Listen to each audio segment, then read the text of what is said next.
નમસ્કાર મિત્રો, YouTube channel Nikesh Patel એજ્યુકેશનનું સ્વાગત છે। જો મિત્રો તમે ચેનલ પર નવા હો તો ચેનલને સબસ્ક્રાઈબ કરો અને બેલ આઇકન પર ક્લિક કરો, જેથી નવા આવનારા વિડીયોની માહિતી તમને મળતી રહે। મૂલ્યાંકન દ્વિતીય સત્ર 2022-23 આસપાસ પર્યાવરણ ધોરણ 5 સમય 2 કલાક કુલ ગુણ 40।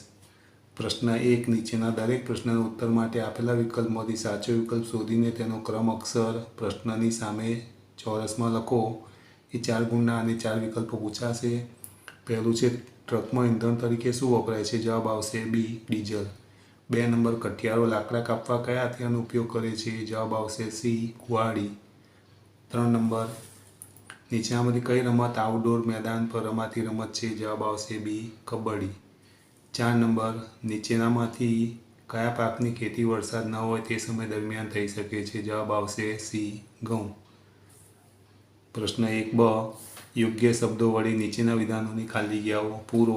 ગમે તે 4 લખવાની રહેશે। 6 ખાલી જગ્યા પૂછાશે, એમાંથી કોઈ પણ 4 તમારે લખવાની રહેશે। એ 4 ગુણ। પહેલી ખાલી જગ્યા છે પહાડી પ્રદેશમાં ચાંગપા જાતિના લોકો ઘેટા બકરાને રાખવાની જગ્યાને ખાલી જગ્યા કહે છે તો લેખા। બીજી ખાલી જગ્યા છે અત્યંત વેગપૂર્વક પવન ફૂંકાય ત્યારે ખાલી જગ્યાની પરિસ્થિતિ સર્જાય છે। જવાબ આવશે વાવાઝોડા। 3 નંબર કપડાને ઇસ્ત્રી કરવાનું કામ ખાલી જગ્યા કરે છે? જવાબ આવશે ધોબી। 4 નંબર કેરમની રમત એ ખાલી જગ્યા રમત છે તો ઇન્ડોર। 5 નંબર ખેડી ગામના વડીલો બાળકોને માટીના અને ખાલી જગ્યાના ઘડા બનાવવાનું શીખવતા હતા? જવાબ આવશે વાંસ। 6 નંબર વાંચતા શીખવા માટે ખાલી જગ્યા પુસ્તકો જેટલા જ મહત્ત્વના છે? જવાબ આવશે જંગલો। પ્રશ્ન 2 અ નીચેના વિધાનોમાંથી સાચા વિધાન સામે સાચાની અને ખોટા વિધાન સામે ખોટાની નિશાની કરો। પહેલું છે મનાલી કાશ્મીરમાં આવેલું સ્થળ છે તો ખોટું। 2 નંબર નાક વાટે હવા અંદર લેવાની ક્રિયાને શ્વાસ લીધો એમ કહેવાય તો સાચું। 3 નંબર અનુજનું ખેડી ગામ નદી કિનારે આવેલું હતું, સાચું। 4 નંબર ધનુના ગામમાં બધા ખેડૂતો પાસે તેમની પોતાની જમીન છે, ખોટું। બ બંધબેસતા જોડકા રચો। વિભાગ અ અને વિભાગ બ આપેલા છે। પહેલું છે રીંછ, તેની સામે આવશે 2 નંબર જેસોર અભયારણ્ય। બીજું છે સિંહ, એમાં આવશે 5 નંબર એટલે કે સાસણગીર। ત્રીજું છે ગુડખર, એમાં આવશે 4 નંબર એટલે કચ્છનું નાનું રણ। ચોથું છે પક્ષી, તેમાં જવાબ આવશે 1 નંબર એટલે કે નળ સરોવર। તે જોડકા પૂછાશે। પ્રશ્ન 3 અ નીચેના સંબંધીઓને પિતાના સંબંધીઓ અને માતાના સંબંધીઓમાં વર્ગીકરણ કરો। એ 4 ગુણના પૂછાશે। અહીં આપણને નામ આપેલા હોય એ પિતાના સંબંધીઓ અને માતાના સંબંધીમાં જુદા પાડવાના। તો પિતાના સંબંધીમાં દાદા, ફોઈ, કાકા, પિતરાઈ ભાઈ। માતાના સંબંધી તો નાની, માસી, મામા, દોહિત્ર। બ ઘઉં અને બાજરીમાંથી કઈ કઈ વાનગીઓ બનાવી શકાય તે લખો। 4 વાનગીઓ લખવાની છે અને 4 ગુણ। તો પહેલું છે ઘઉંમાંથી બનતી વાનગીઓ તો રોટલી, ભાખરી, પૂરી અને શીરો। બાજરીમાંથી તો રોટલા, ઢેબરા, વડા અને કુલેર। પ્રશ્ન 4 નીચેના પ્રશ્નોના ઉત્તર 1-2 વાક્યમાં લખો। ગમે તે 8 લખવાના રહેશે અને 8 ગુણના। પહેલો પ્રશ્ન છે કઈ લાઇટ ચાલુ થતાં વાહનો સિગ્નલ પહેલાં થોભી જાય છે? તો જવાબ આવશે લાલ લાઇટ। 2 નંબર તમારું ઘર બનાવવા કઈ વસ્તુનો ઉપયોગ કરવામાં આવે છે? તો જવાબ આવશે કપચી, રેતી, સિમેન્ટ, લોખંડ, ઈંટો વગેરે। 3 નંબર માનવ સર્જિત આપત્તિઓના નામ આપો, કોઈ પણ 4 નામ। તો યુદ્ધ, કોમી રમખાણો, માર્ગ અકસ્માત, ધક્કા મુક્કી વગેરે।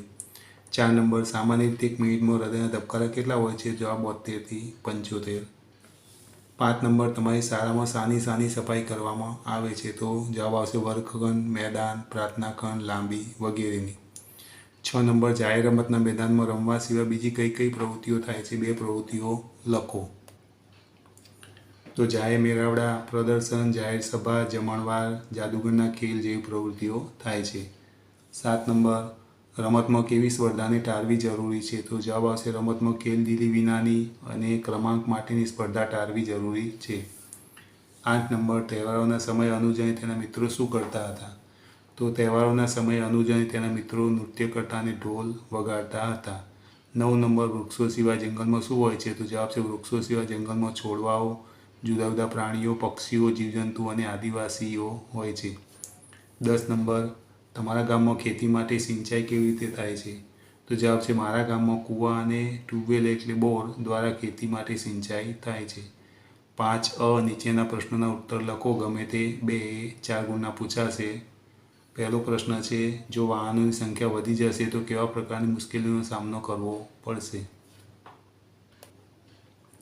પ્રશ્ન 5 નીચેના 1 નંબર, જો વાહન સંખ્યા વધી જશે તો કેવા પ્રકારની મુશ્કેલીનો સામનો કરવો પડશે? જવાબ છે 1 નંબર, રસ્તા પર ટ્રાફિક વધે. 2 હવાનું અને અવાજનું પ્રદૂષણ વધે. 3 તેનાથી લોકોનું સ્વાસ્થ્ય બગડે. 4 પાર્કિંગની સમસ્યા ઊભી થાય. 5 અકસ્માતોનું પ્રમાણ વધી જાય. 5 ભવિષ્યમાં પેટ્રોલ ડીઝલ પણ ખૂટી જાય. 2 નંબર, લોકો પડોશમાં શા માટે હળીમળીને રહે છે? તો જવાબ છે પહેલો સગો પડોશી છે. મુસીબતના સમયે સૌથી પહેલાં પડોશી હાજર થઈ જાય છે. સામાજિક પ્રસંગોમાં, આર્થિક બાબતોમાં, કોઈ સલાહ સૂચન મેળવવામાં, તહેવારની ઉજવણીમાં અને સુખ દુઃખમાં પડોશી સૌપ્રથમ મદદરૂપ બની શકે છે. માટે 3 નંબર, ગંદા પાણીથી ભરેલા ખાબોચિયામાં શા માટે દવા છાંટવામાં આવે છે? જવાબ છે ગંદા પાણીના ખાબોચિયામાંથી દુર્ગંધ ફેલાય છે અને મચ્છરો પેદા થાય છે. મચ્છરોથી મેલેરિયા અને ડેન્ગ્યુ જેવા રોગો ફેલાય છે. જો ગંદા પાણીથી ભરેલા ખાબોચિયામાં દવા છાંટવામાં આવે તો મચ્છરો નાશ પામે છે અને રોગ ફેલાતા અટકે છે. 4 નંબર, જંગલો બચાવવા શું કરી શકાય? 4 ઉપાયો લખો. પહેલું છે જંગલોનું જતન કરવું, વૃક્ષછેદન પર કડક નિયંત્રણ મૂકવા અને ગેરકાયદેસર વૃક્ષો કાપતી વ્યક્તિઓને સજા કરવી જોઈએ. 2 નંબર, જંગલોની જાળવણી અને સંરક્ષણમાં સ્થાનિક લોકો અને ગામવાસીઓની સક્રિય ભાગીદારી કરવી. 3 પડતર જમીનમાં અને પ્રાપ્ત બધી જગ્યાઓ પર ઝડપથી ઉછેર પામતા છોડ રોપી જંગલોનો વિકાસ કરવો. પ્રશ્ન 5બ, આપેલા ગુજરાતના રેખાંકિત નકશામાં નીચેની વિગતો પૂરો. ગમે તે 4 વિગતો લખવાની આવશે અને 4 ગુણ. નકશો આપેલો છે, અહીં ઉપર તમને વિગત આપેલી હશે. એ વિગતો તમારે નકશામાં કયા સ્થાને આવે તમારે લખવાની છે. અહીં આપણને જો અમદાવાદ અને રાજકોટ શહેર, કચ્છનો અખાત, દાંતીવાડા ડેમ સિંચાઈ યોજના.